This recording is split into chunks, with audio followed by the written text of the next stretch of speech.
Was the beginning of something I didn't fully understand.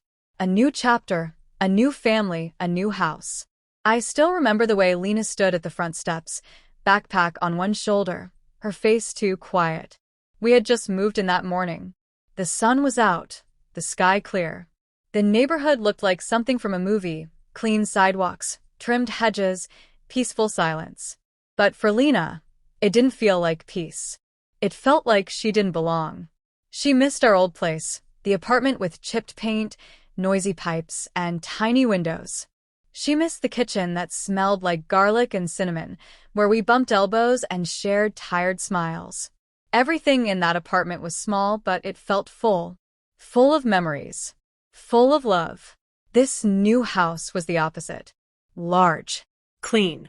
Perfect. Too perfect. As if no one had ever lived in it before. The furniture looked untouched. The walls had no pictures. The floors made no sound. Her room was upstairs, right across the hall from his. Ryan. Her new stepbrother. They'd only met a few times before the wedding. A quick hello here and there. Maybe a shared glance. Now they were under the same roof. Sharing walls. Walking the same stairs. Eating the same meals. And I could tell Lena was holding her breath. The first few days passed slowly. Full of unopened boxes and awkward silences. Ryan stayed in his room. He was polite, too polite maybe.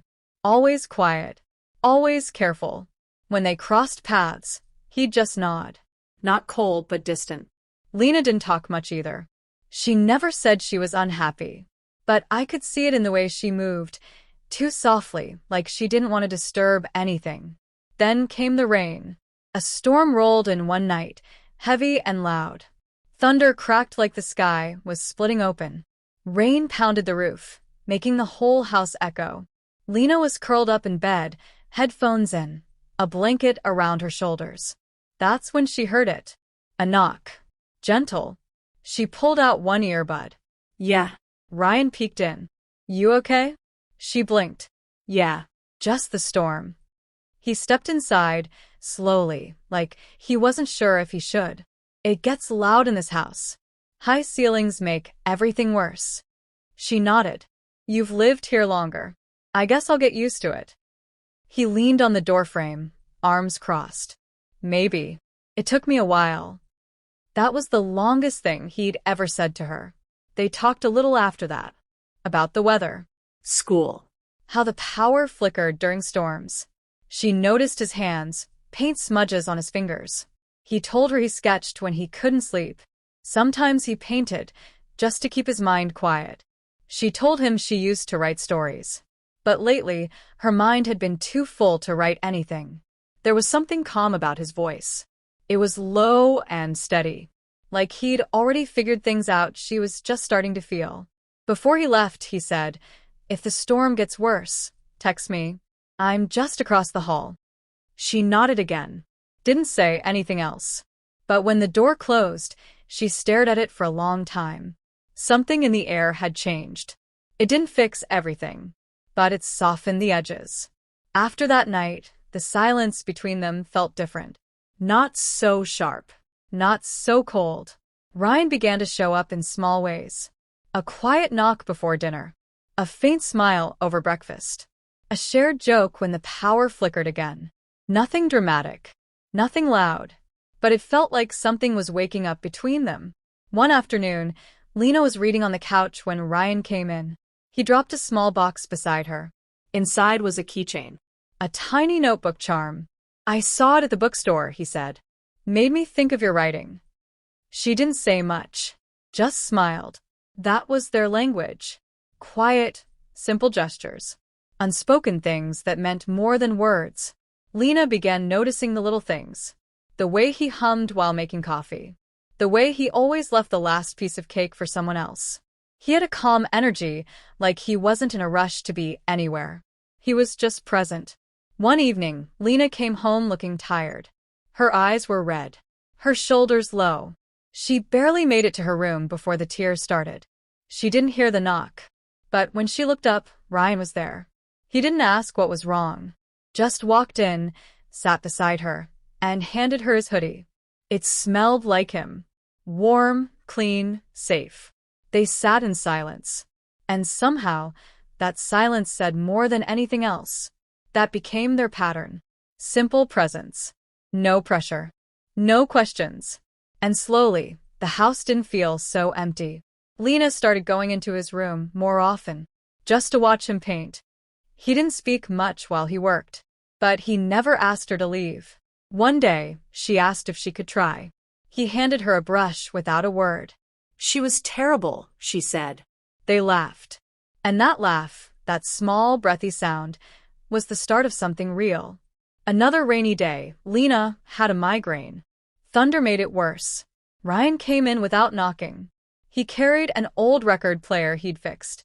He set it down, played the softest music, just faint piano notes, and sat on the floor sketching while she lay in bed. He didn't ask what she needed. He just knew. They never called it friendship, or family, or love, but it was something. Lena started writing again. Not to prove anything, just because it felt right. She noticed how her heart paused when he walked into the room, how her hands trembled when he got too close. He remembered things about her. Small things, like how she liked her tea without sugar, how she flipped to the last page first. He noticed what no one else ever had. Ryan didn't flirt. He didn't try to impress. He just showed up. And that meant everything. Some nights, they talked long after the house went quiet. She told him her biggest fear was being forgotten. He told her about his dad, about the guilt that lived in his chest like a stone. Their words were raw, honest, beautiful in a broken way. One night, after a long talk, he said, "You make this place feel less temporary." Lena didn't answer, but she felt it too. The house was changing. Because of him. Because they were in it. Together. There were moments when he brushed past her, and his hand lingered too long. When their eyes met, and neither looked away. Nothing was said, but everything was felt. One afternoon, Lena fell asleep while writing. When she woke up, there was a blanket on her shoulders. Her laptop was plugged in. A sticky note rested nearby. "Your words matter." It wasn't a grand gesture, but it stirred something in her. They hadn't crossed any lines, but the connection they shared was too real to ignore. It wasn't just about love. It was about safety. Trust. They shared the kind of closeness you don't find by accident. Outside their rooms, the world kept turning. Dinner. Chores. Life. But between them, something unspoken was growing. Sometimes Ryan came home late, and Lena would leave her lamp on. He'd see the light and smile. They never talked about it. Maybe they were afraid that saying it out loud would break it. But I saw it in Lena's eyes. The way she looked at him. The way her voice changed when she said his name. And one day, she said to me, softly, like she was still trying to understand it herself, "Whatever it is we have, it makes everything else feel quiet." And I knew then. She had found something rare. Not loud. Not flashy. But something that mattered. Something real.